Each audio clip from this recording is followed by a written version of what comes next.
Hello everyone, welcome to my channel. আজকে একটা diet করার ব্রেকফাস্ট রেসিপি নিয়ে একটু কথা বলবো এবং সেরকমই একটা রেসিপি শেয়ার করব। এখন দেখুন, আজকে জগতে wait management is a very important thing, isn't it? তো ওয়েট ম্যানেজমেন্ট নিয়ে আমরা সবাই ভীষণ সচেতন আজকাল, বেশিরভাগ মানুষই। তো এই ওয়েট ম্যানেজমেন্ট যারা করেন তারা প্রায়শই সকালে কিন্তু ওট খান, আমি নিজেও খাই। আর রেগুলার যেরকমভাবে আমরা ওট খাই সেটা সকলেরই জানা, সেটা নিয়ে আর আমি বলছি না। কেউ দুধ দিয়ে খান, কেউ দই দিয়ে খান, কেউ হয়তো শুধু ভিজিয়ে সোক করে কলা দিয়ে খান।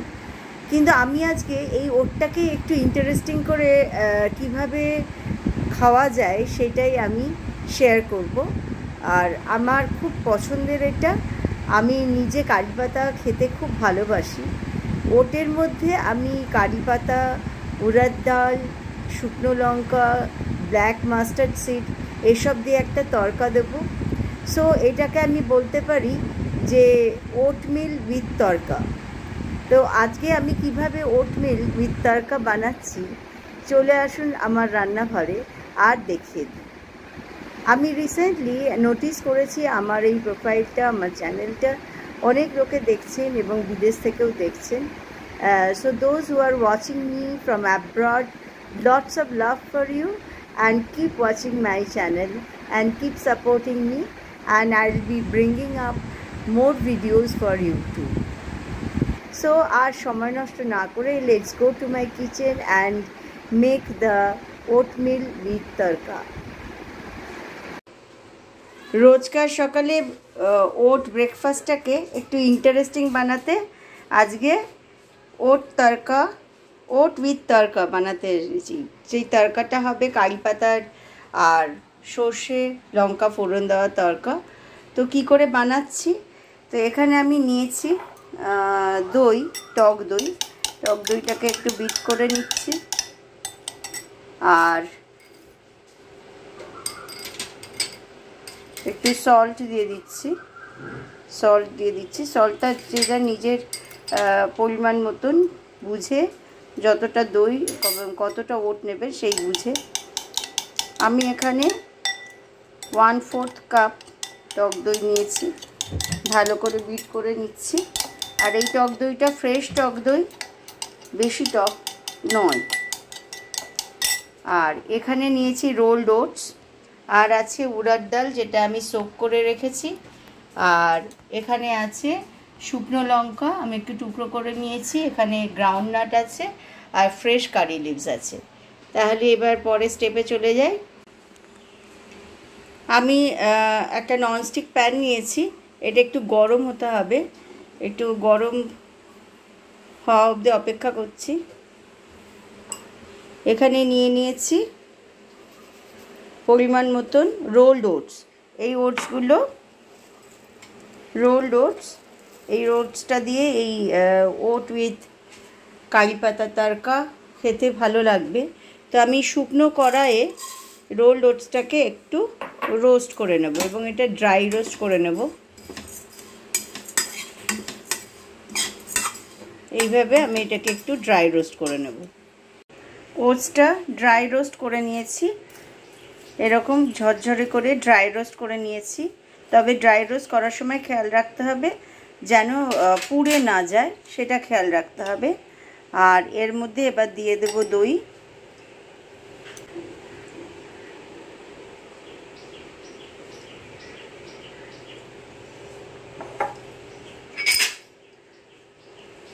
দইটাই ভালো করে ওটসটা মাখিয়ে নেব।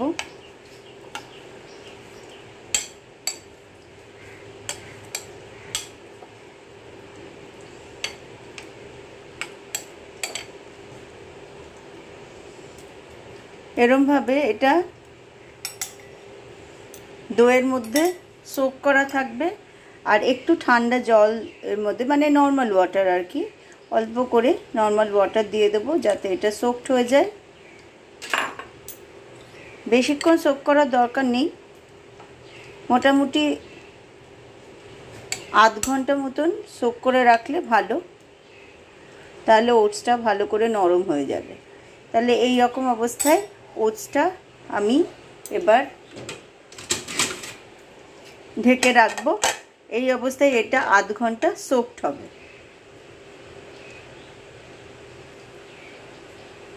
ওটটা প্রায় সোকড হয়ে এসছে, আধ ঘন্টা প্রায় হয়ে এসছে। তো আমি এখন চলে এলাম, প্রথমে আমি গ্রাউন্ডনাট নেব। আর এই ননস্টিক প্যানটায় আমি একটু সাদা তেল নিয়েছি, 1.5 টেবিল স্পুন সাদা তেল নিয়েছি। আর এইখানে আমি গ্রাউন্ডনাটটা দিয়ে দেব।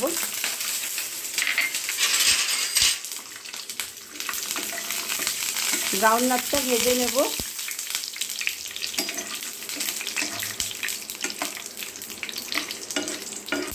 একাই ভিডিও করছি এবং রান্না করছি, সেই জন্য দেখতে অসুবিধা হলে একটু ক্ষমা করে দেবেন। এইভাবে আমি এটা গ্রাউন্ডনাটটা ভাজা হচ্ছে। এর সাথে আপনারা ইচ্ছা করলে ব্রোকেন ক্যাশিউ নাটস আর তার সঙ্গে রেজিন মানে কিশমিশও দিতে পারেন। তবে আমি ব্রোকেন ক্যাশিউ নাটস রেজিনটা দেব না, যার জন্য আমি শুধু গ্রাউন্ডনাট দিচ্ছি। শুধু গ্রাউন্ডনাট দিলেও কোনো অসুবিধা নেই, খেতে ভালোই লাগবে। এটাকে ভালো করে ভেজে নিতে হবে।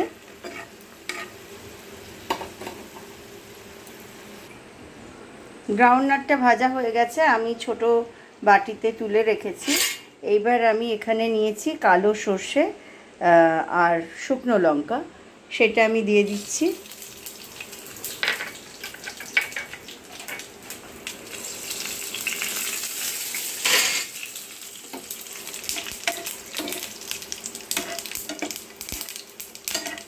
ভালো করে নেড়ে চেড়ে নেব। সবসময় খেয়াল রাখতে হবে যেন কোনো ইনগ্রেডিয়েন্টস পুড়ে না যায়, তাই ফ্লেমটা একদম লো করে দেব। এবার নেব উড়ার ডালটা, মানে যেটাকে আমরা বাংলায় বিউলির ডাল বলি।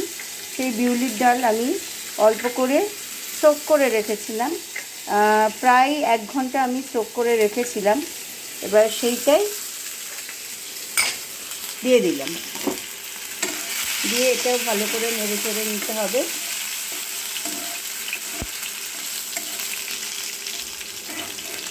এবং এই উড়ার ডালটা কিন্তু নরম হওয়া চলবে না, একটু ক্রাঞ্চিই থাকবে, কারণ 1 ঘন্টা সোক করলে এমন কিছু নরম হবে না। বা আপনারা ইচ্ছা করলে আর একটু কম সোকও করতে পারেন, কোনো অসুবিধা তাতে হবে না। এটা মুখে পড়লে সুন্দর লাগে খেতে। এইরকমভাবে এটাকে নেড়ে চেড়ে নিলাম।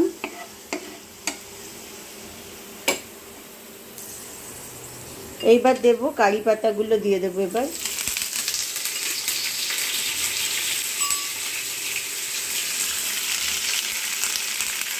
কারি পাতা দিয়ে দিচ্ছি, দিয়ে দিলাম।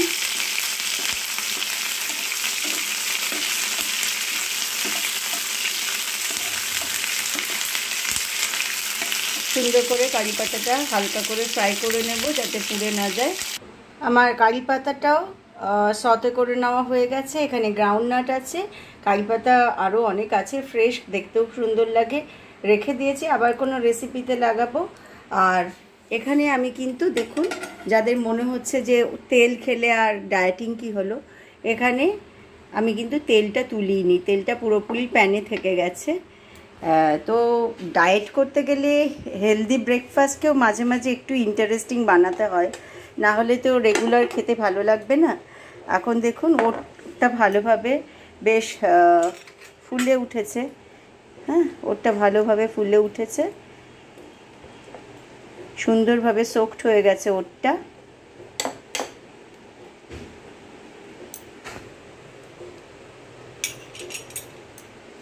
আমি এবার এর সাথে এই কারি পাতার তরকাটা মিশিয়ে দেব।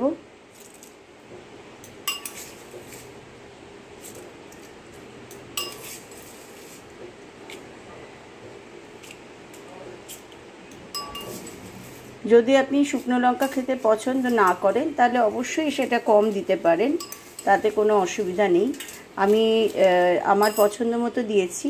আর আমি নিজেও কারি পাতা খেতে ভীষণ ভীষণ ভালোবাসি, আর কারি পাতা ভীষণই উপকারী, সেই জন্য আমি একটুখানি বেশি করে দিচ্ছে, আপনারা আপনাদের পছন্দ মতো পরিমাণ অনুযায়ী দেবেন, তাতে কোনো অসুবিধা হবে না, খেতে যথেষ্টই ভালো লাগবে।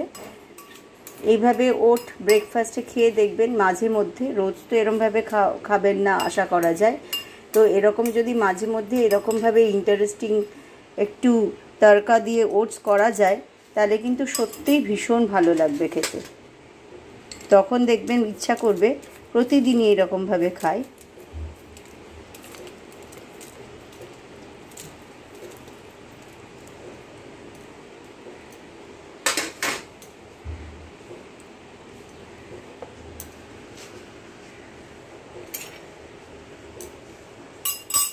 তো হয়ে গেল আমার ওট ব্রেকফাস্ট উইথ কারি পাতা তড়কা, ভেরি ইন্টারেস্টিং আর খেতে ভীষণ ইয়াম্মি লাগবে। তো হোপফুলি আপনাদের ভালো লাগলো, জানাবেন কেমন লাগলো। এরকম আরও নতুন নতুন ভিডিও নিয়ে আসব, সঙ্গে থাকবেন। আর যারা নতুন দেখছেন তারা অবশ্যই সাবস্ক্রাইব করবেন, পুরনো বন্ধুরা পাশে থাকবেন। Thank you for watching. আবার ফিরে আসবো নতুন ভিডিও নিয়ে।